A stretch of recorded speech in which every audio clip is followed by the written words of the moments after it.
Hello YouTubers, Alaska Prepper here. Time for the 10-minute wake-up call, depending whether it's 10 minutes or not, but I'll name it accordingly on the title. Hey, so I'm pre-making this video for tomorrow morning because I'm going to be busy in the morning when I get up. I have to do a garbage run before work, so I just wanted to get this out of the way.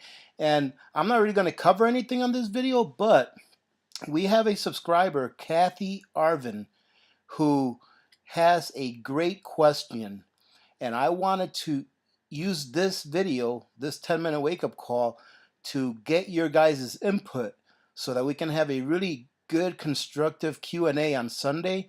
And this Sunday coming up, I want to dedicate this Q&A to all of the comments that you guys make on this video so that we can help Kathy Arvin out. Okay? So Kathy's question is real simple. In a way it's simple and in a way it's not. How do you prep in an apartment?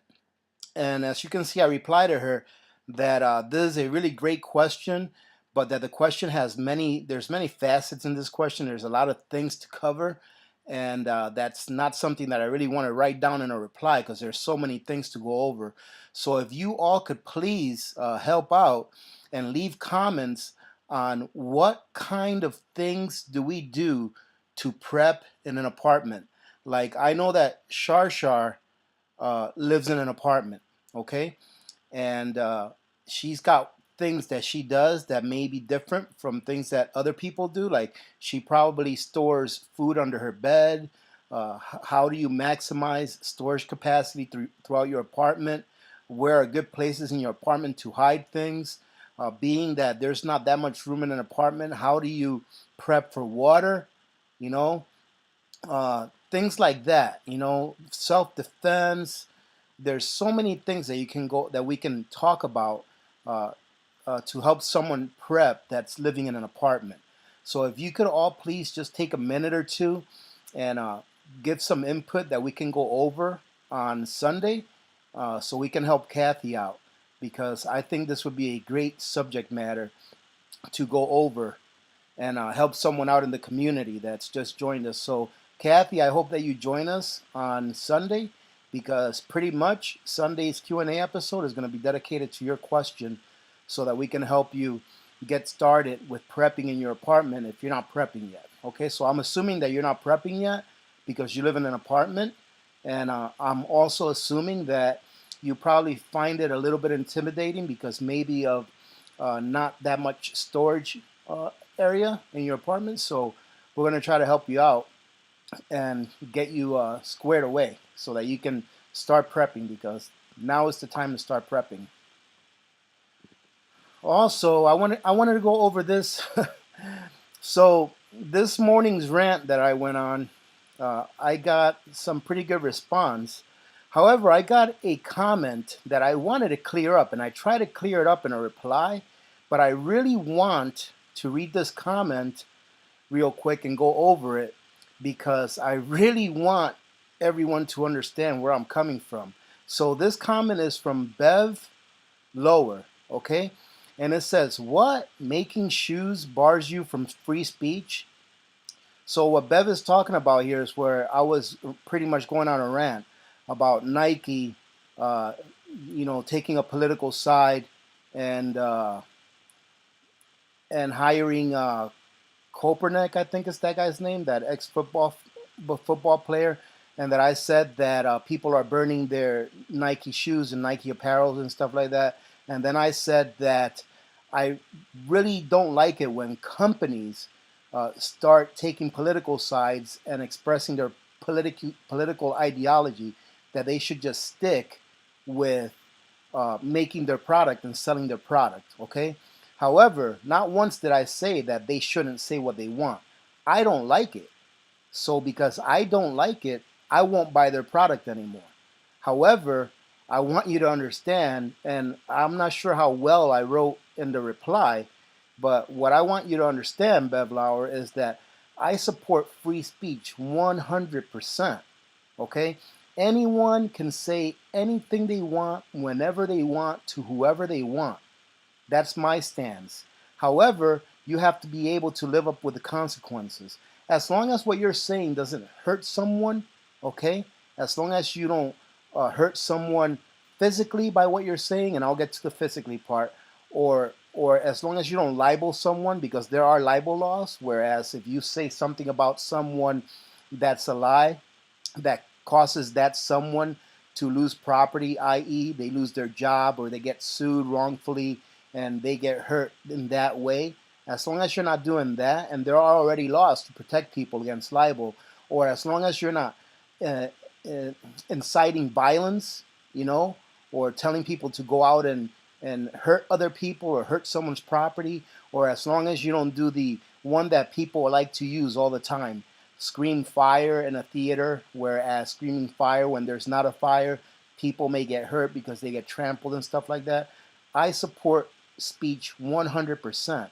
However, people have to remember, and businesses, corporations, whatever, that when you say something, you're going to have to face the consequences.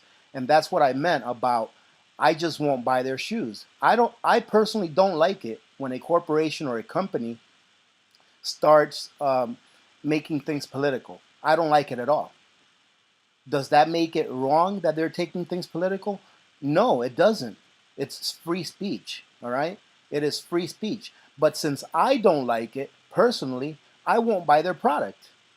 That's all. That's not saying that I don't support free speech, because in your in your comment here it says, what, making shoes bars you from free speech about those free speech about horse races, or what about those from horse races or winter blankets, or God forbid a political opinion? Free speech is free for everyone. Personally, I would rather not hear free speech from anyone with at least 100 IQ points, but I will always protect everyone's right to speak, no matter how stupid their opinion is. And he says, "Come on," with three exclamation marks. And to me, it sounds like you think that I don't support free speech. And I just want to let you know that I do support free speech. However, if I don't like for example, there's been 2 or 3 occasions on this channel. When I first started this channel, uh, and my early subscribers know, because I kept saying it over and over again. I don't say it as much because it doesn't seem to be a problem. But when I first started this channel, I said, I would really like to make this a family-friendly channel, where if you want your kids to listen, that they can listen. I said, so please, no expletives, and don't be using a lot of cuss words and stuff like that. I understand every once in a while something slips out, and that's okay. But there's been two or three times in the almost year going on now that I've been doing this channel, that there's been some people that have gotten on here and they just went berserk, just cussing and cussing and cussing. And I don't like that. Do I support their free speech? Yes, absolutely. They can cuss all they want, but I can block them. So I blocked them because I didn't want them saying the words that they were saying on this channel. So I support them saying it, but if I don't want to listen to it, then I'm not going to listen to it, okay? But they can still say it all they want. They can just go and say it in another channel, not on this channel. You see, so you just have to face the consequences. But yeah, I know I'm ranting on here, but I'm just very adamant. I am very adamant about free speech. And not only free speech, but all of our constitutional rights, every one of them. Not that they're given to us by the Constitution, they're protected by the Constitution. Okay? So I just wanted to go ahead and put that out there, because I think that maybe you misunderstood what I was saying when I said that corporations shouldn't be spewing political propaganda and stuff like that. Yeah, that's how I feel. And because I feel that way, I won't buy their product anymore. Because I don't like ESPN spewing propaganda and political views, I won't watch ESPN anymore. But it doesn't mean that I don't think that they should have the right to say that stuff. They have the right to say it, and they should say it all they want. So there you go. There was my rant for today, and I think I might have kept it under 10 minutes. So I just wanted to make that clear, because I really don't want anyone to think that I don't defend free speech.